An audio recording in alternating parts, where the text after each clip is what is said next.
혁선사후 여러분 반갑습니다.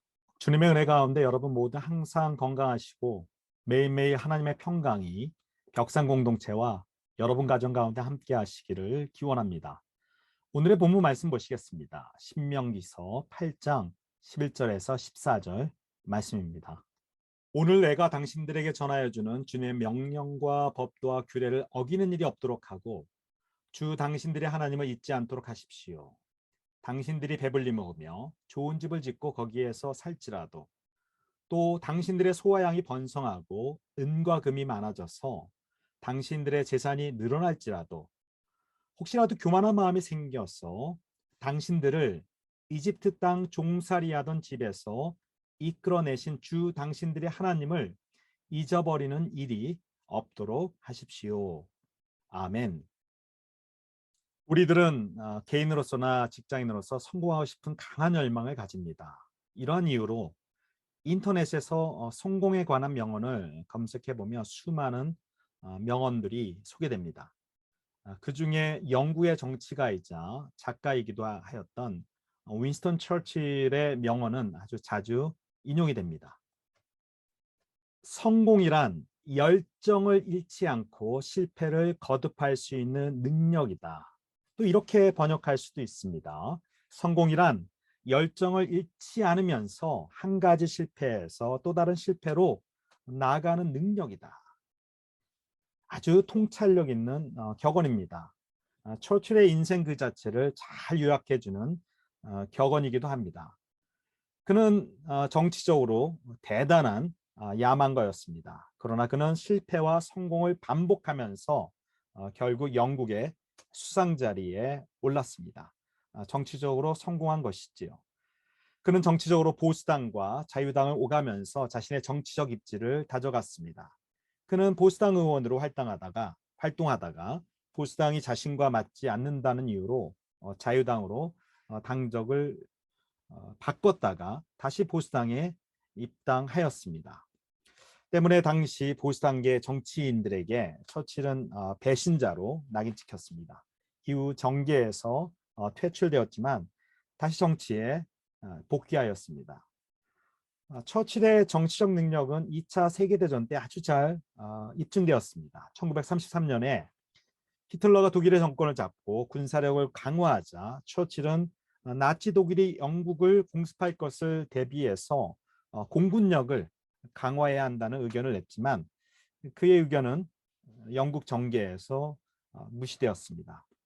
하지만 나치 독일이 진짜 영국을 공격하여 처칠의 견해가 맞다는 것이 입증되자 영국 정부는 처칠을 해군 장관에 임명하였습니다.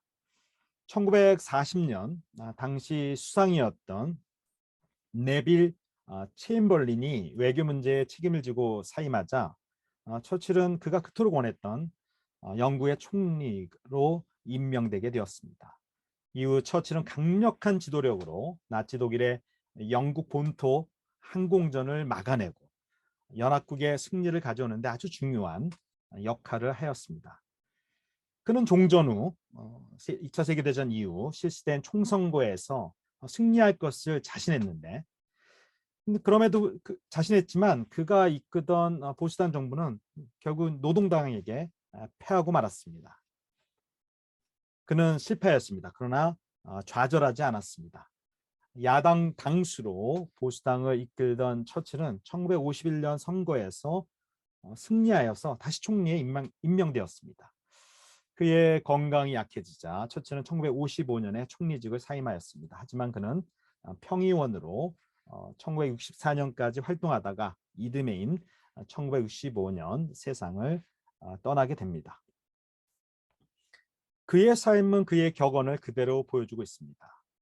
성공이란 열정을 잃지 않고 실패를 거듭할 수 있는 능력이다.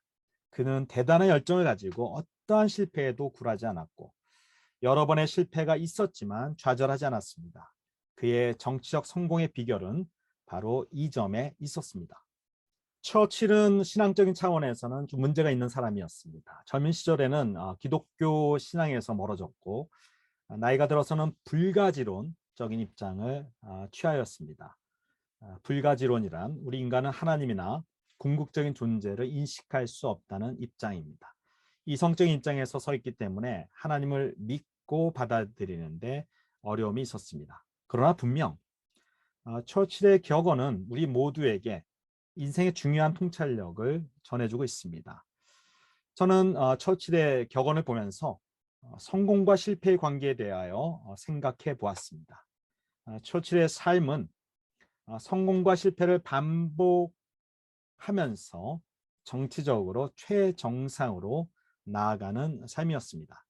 이런 이유 때문에 성공이란 열정을 잃지 않으면서 한 가지 실패에서 또 다른 실패로 나아가는 능력이다 라고 말하고 있는 것이 아닐까 생각해 보았습니다.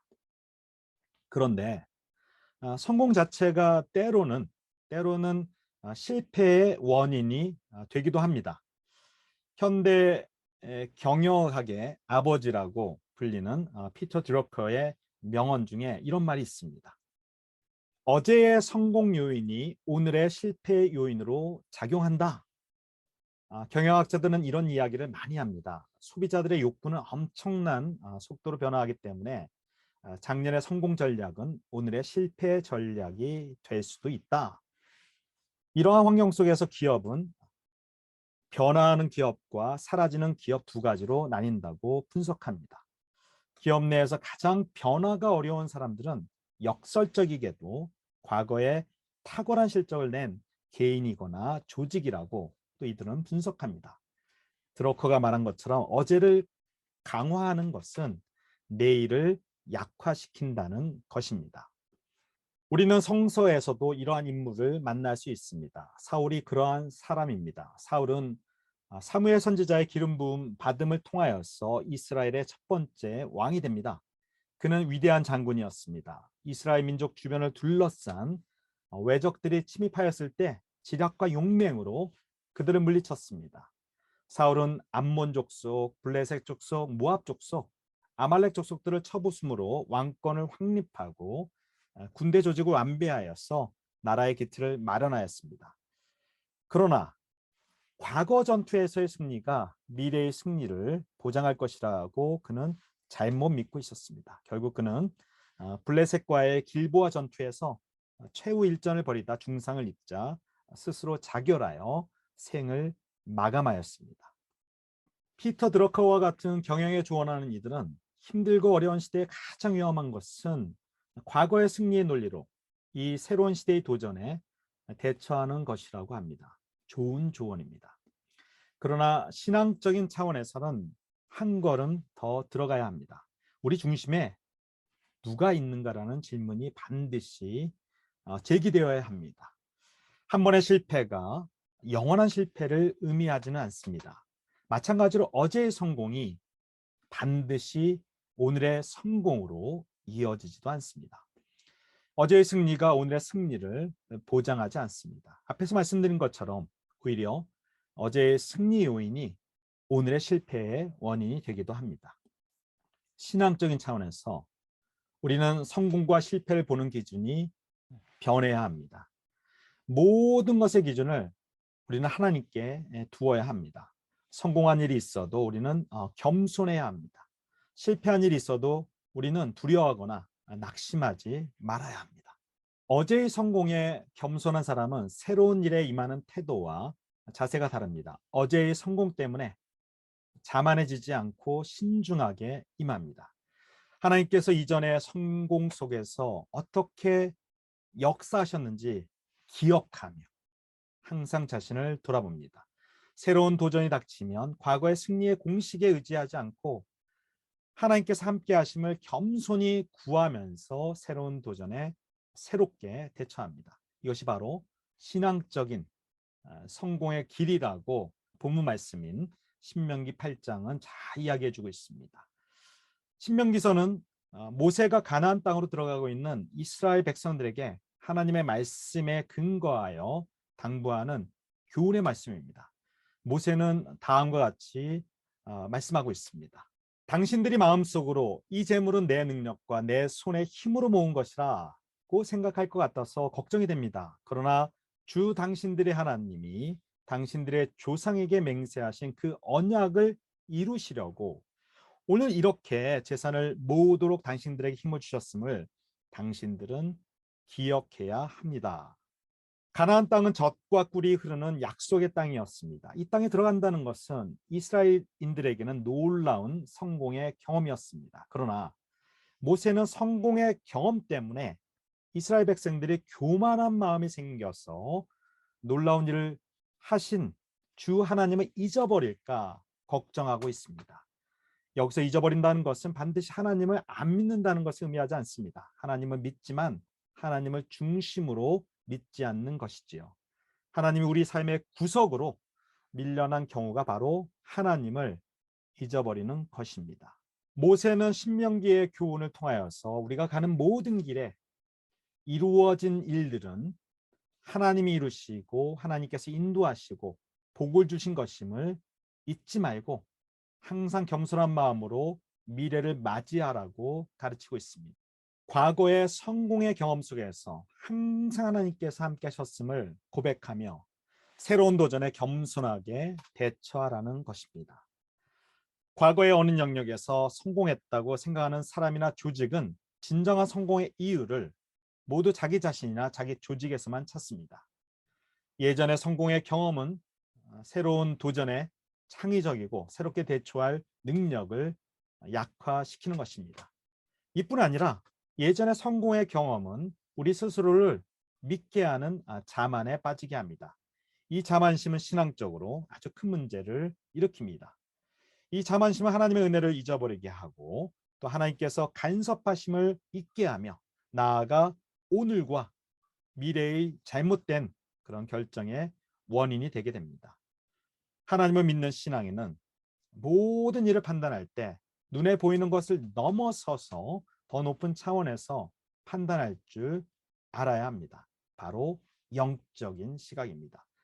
모든 일을 하나님께서 주관하신다는 시각입니다. 잠언서에 이런 말씀이 있습니다.